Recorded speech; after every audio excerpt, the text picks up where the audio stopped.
जीवन हमें एक मौका देता है, इसलिए जब भी सही कॉलेज चुनने का समय आए तो सिर्फ मंगलायतन यूनिवर्सिटी आपके बेहतरीन भविष्य और सर्वांगीण विकास के लिए। कनाडा के प्रधानमंत्री मार्क कार्नी ने प्रधानमंत्री नरेंद्र मोदी को G7 शिखर सम्मेलन के लिए न्योता भेजा, मगर क्यों? तो जवाब भी सुनिए। कनाडा के एशिया पैसिफिक फाउंडेशन की वाइस प्रेसिडेंट हैं, नाम है वीना। उन्होंने बताया कि G7 के अन्य देशों ने इसके लिए पहल की थी। दरअसल G7 के सदस्य देश अन्य 6 देश भारत के साथ स्ट्रेटेजिक पार्टनरशिप को मजबूत करने में दिलचस्पी रखते हैं। इस वजह से भारत को होना वहां सभी के लिए मायने रखता है। G7 के देश भारत के साथ स्ट्रेटेजिक पार्टनरशिप के अलावा डिफेंस टेक्नोलॉजी और आर्थिक संबंधों को भी मजबूत करना चाहते हैं और कनाडा भी इससे अछूता नहीं है। भारत दुनिया की चौथी सबसे बड़ी अर्थव्यवस्था है और उसे टेबल पर होना ही चाहिए।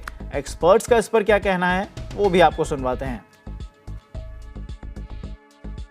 जो हमारे हालात, जो रिलेशनशिप के हालात हो गए थे इंडिया कनाडा के पिछले 2 साल में previous prime minister Justin Trudeau के कार्यकाल में, तो बहुत ही एक बुरा एक लो पॉइंट पहुंच गया था रिलेशनशिप में।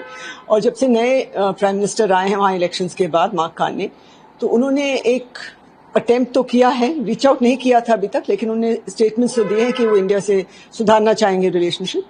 और अभी जो G7 समिट वहाँ होस्ट कर रहे हैं कनाडा में, कैनेडियन प्राइम मिनिस्टर, तो उन्होंने इंडिया को इनवाइट किया है और ये साथ में ये भी कहा है कि इंडिया इम्पोर्टेंट कंट्री है, एक महत्वपूर्ण उनकी इकोनॉमी है, 5th लार्जेस्ट इकोनॉमी है, तो इसलिए वो उनको अवॉइड नहीं किया जा सकता।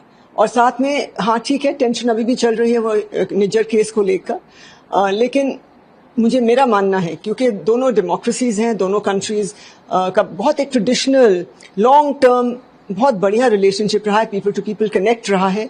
और हमेशा से हाँ थोड़े उतार चढ़ाव आए हैं कनिष्का बॉम्बिंग के बाद and end of and on, और अभी जो जस्टिन ट्रूडो के दौरान के कार्यकाल के दौरान, और मेनली आई थिंक खालिस्तानी जो वहाँ को सपोर्ट कर रहे हैं ये लोग, खालिस्तानी मूवमेंट को, आई थिंक ये सब लेके थोड़े तनाव आए हैं, लेकिन वो भी डिस्कस किए जाएंगे अभी। और एक अच्छा और ज़रूरी भी था, आप जब G7 आउटरीच पार्टनर्स आप बुलाते हैं, इनवाइट करते हैं, आपको सारे उन देशों को तो इनवाइट करना ही पड़ेगा जो इम्पोर्टेंट हैं, not only for bilateral ties, but जो इंटरनेशनल लेवल पे भी कुछ उनका महत्व है।